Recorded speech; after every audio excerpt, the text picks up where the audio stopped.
கோவை மாவட்ட ஆட்சியர் அலுவலகத்தில் வரைவு வாக்காளர் பட்டியல் அங்கீகரிக்கப்பட்ட அரசியல் கட்சி பிரமுகர்கள் முன்னிலையில் வெளியிடப்பட்டது. இதுகுறித்து நமது செய்தியாளர் பிரசாந்த் வழங்கும் தகவல்களை கேட்கலாம். பிரசாந்த், கோவை மாவட்டத்தை பொறுத்தவரை எந்த அளவிற்கு வாக்காளர்கள் நீக்கப்பட்டிருக்கிறார்கள், அதன் எண்ணிக்கை என்ன, சொல்லுங்க.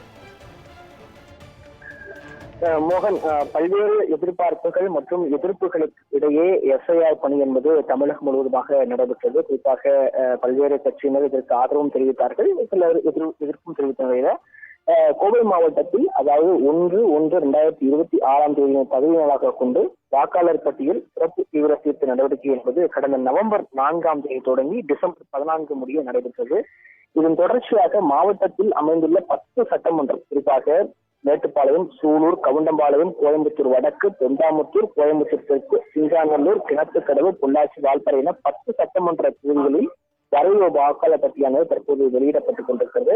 மாவட்ட ஆட்சித்தலைவர் பவன்குமார் தற்போது அந்த பட்டியலை வெளிக்கொண்டு வந்து கொண்டிருக்கிறார். இதன் அடிப்படையில் எஸ்ஐஆர் பணிகளுக்கு முன்பு உள்ள வாக்காளர் எண்ணிக்கை கோவை மாவட்டத்தில் 32,25,198 பேர் இருந்தார்கள். ஆனால் எஸ்ஐஆர் பணிகளுக்கு பிறகு நீக்கப்பட்டவர்கள் எண்ணிக்கை 6,50,590 பேர் என்பது ஒரு மிகவும் ஒரு குறிப்பிட்ட தகவலாக பார்க்கிறோம். கிட்டத்தட்ட எஸ்ஐஆர் பணிகளுக்கு பிறகு 6,50,590 பேர் நீக்கப்பட்டிருக்கிறார்கள்.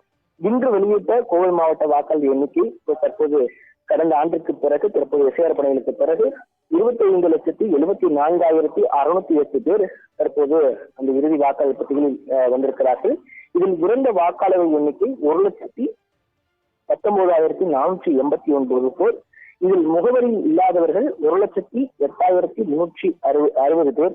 இதில் நிரந்தரமாக குடிபெயர்ந்தவர்கள் 3,99,159 பேர் என்பதாகும். இதில் இரட்டை பதிவுகள் கொண்டதாக 23,202 பதிவு செய்யப்பட்டிருக்கிறது. இதில் இதர காரணங்களுக்காக 380 பேர் நீக்கப்பட்டிருக்கிறார்கள். மொத்தம் கோவை மாவட்டத்தில் 6,50,590 பேர் நீக்கப்பட்டிருக்கிறார்கள். இதில் கடந்த எஸ்ஐஆர் பணிகளுக்கு முன்பாக குறிப்பிட வேண்டும் என்று சொன்னால் 32 லட்சம் பேர் இருந்திருக்கிறார்கள். தற்போது அதில் 6 லட்சம் குறைக்கப்பட்டு 25,74,608 பேர் தற்போது இந்த இறுதி வாக்காளர் சிறப்பு தீர்த்தத்துக்கு பிறகு எஸ்ஐஆர் பணிகளுக்கு பிறகு இந்த பணி என்பது இந்த நீக்கப்பட்டதுக்கு பிறகு இறுதி வாக்காளர் பட்டியல் தற்போது கோவை மாவட்ட ஆட்சித்தலைவர் பவன்குமார் தற்போது வெளியிட்டுக் கொண்டிருக்கிறார்.